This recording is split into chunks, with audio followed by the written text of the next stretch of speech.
السلام علیکم ورحمۃ اللہ وبرکاتہ۔ بسم اللہ الرحمن الرحیم۔ صرف 5 منٹ کا مدرسہ قرآن و حدیث کی روشنی میں 12 ربیع الثانی۔ اسلامی تاریخ۔ نجاشی کے دربار میں کفار کی اپیل۔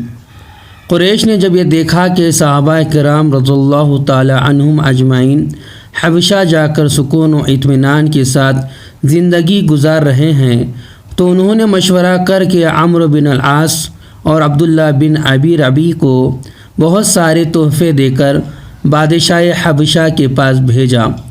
وہاں کا بادشاہ عیسائی تھا۔ ان دونوں نے وہاں جا کر تحفے پیش کیے اور کہا کہ ہمارے ہاں سے کچھ لوگ اپنے آبائی مذہب کو چھوڑ کر ایک نیا دین اختیار کر کے آپ کے ملک میں بھاگ کر آ گئے ہیں، اس لیے ان کو ہمارے پاس واپس کر دیجیے۔ بادشاہ نے مسلمانوں کو بلا کر حقیقت حال دریافت کی۔ مسلمانوں کی طرف سے حضرت جعفر رضی اللہ تعالی عنہ آگے بڑھے اور کہا، اے بادشاہ، ہم لوگ جہالت و گمراہی میں مبتلا تھے، بتوں کی پوجا کرتے، مردار کھاتے تھے اور ہم میں سے طاقتور کمزور پر ظلم کرتا تھا۔ ہم اسی حال میں تھے کہ اللہ تعالیٰ نے ہم پر فضل فرما کر ایک رسول بھیجا جن کی سچائی، امانت داری اور پاک دامنی کو ہم پہلے ہی سے جانتے تھے۔ انہوں نے ہمیں ایک اللہ کی عبادت کرنے، نماز، روزہ اور زکوٰۃ ادا کرنے اور پڑوسیوں و رشتہ داروں کے ساتھ اچھا سلوک کرنے کا حکم دیا اور ظلم و ستم، خون ریزی اور دوسری بری باتوں سے روکا۔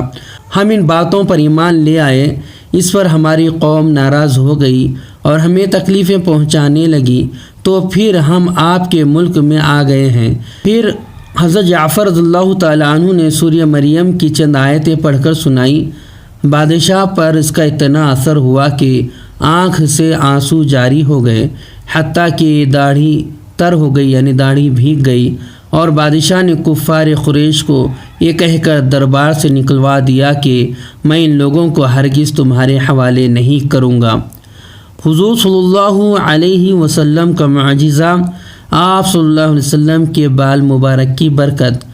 جنگ یرموک کے دن حضرت خالد بن ولید رضی اللہ تعالیٰ عنہ کی ٹوپی گم ہو گئی، تو حضرت خالد رضی اللہ تعالیٰ عنہ نے اپنے ساتھیوں سے فرمایا، اسے تلاش کرو۔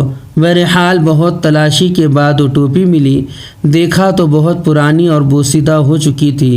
حضرت خالد رضی اللہ تعالیٰ عنہ فرمانے لگے کہ حضور صلی اللہ علیہ وسلم نے عمرہ میں جب بال کٹوائے تھے تو لوگ برکت کے لیے آپ صلی اللہ علیہ وسلم کے بال مبارک لینے لگے، تو میرے حصے میں حضور صلی اللہ علیہ وسلم کے سر کے اگلے حصے کے بال آئے، میں نے اس کو اس ٹوپی میں رکھ لیا۔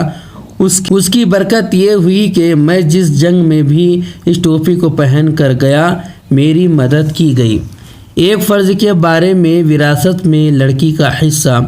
قرآن میں اللہ تعالیٰ فرماتا ہے، اللہ تعالیٰ تم کو تمہاری اولاد کے حق میں حکم دیتا ہے کہ ایک لڑکے کا حصہ 2 لڑکیوں کے حصے کے برابر ہے۔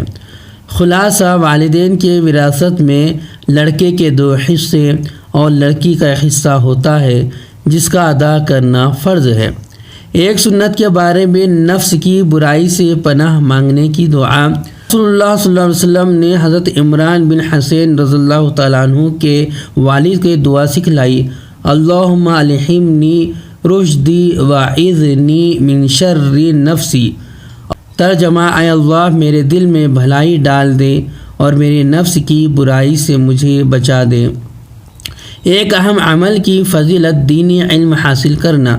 رسول اللہ صلی اللہ علیہ وسلم نے فرمایا، علم کی فضیلت عبادت کی فضیلت سے بہتر ہے، اور دین میں بہترین چیز تقوی و پرہیزگاری ہے۔ ایک گناہ کے بارے میں اللہ رسول صلی اللہ علیہ وسلم کی نافرمانی کرنا۔ قرآن میں اللہ تعالیٰ فرماتا ہے، جو شخص اللہ اور اس کے رسول کا کہنا نہ مانے وہ کھلی ہوئی گمراہی میں ہے۔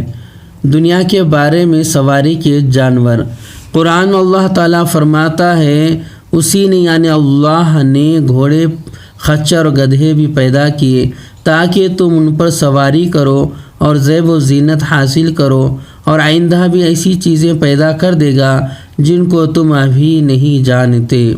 آخرت کے بارے میں اہل جنت کی عمر، رسول اللہ صلی اللہ علیہ وسلم نے فرمایا، جنتی لوگ جنت میں بغیر داڑھی کے سرما لگائے ہوئے 30 یا 33 سالہ نوجوان کی شکل میں داخل ہوں گے۔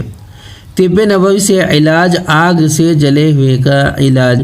حضرت محمد بن حاتب رضی اللہ تعالیٰ عنہ کہتے ہیں کہ گرم ہانڈی پلٹ جانے کی وجہ سے میرا ہاتھ جل گیا تھا۔ میری والدہ مجھے رسول اللہ صلی اللہ علیہ وسلم کی خدمت میں لے گئیں تو آپ صلی اللہ علیہ وسلم مجھ پر یہ پڑھ کر دم کر رہے تھے، ذہب البعث رب الناس واشفی انت شافی لا شفاء الا شفاؤک شفاء لا یغادر سقما۔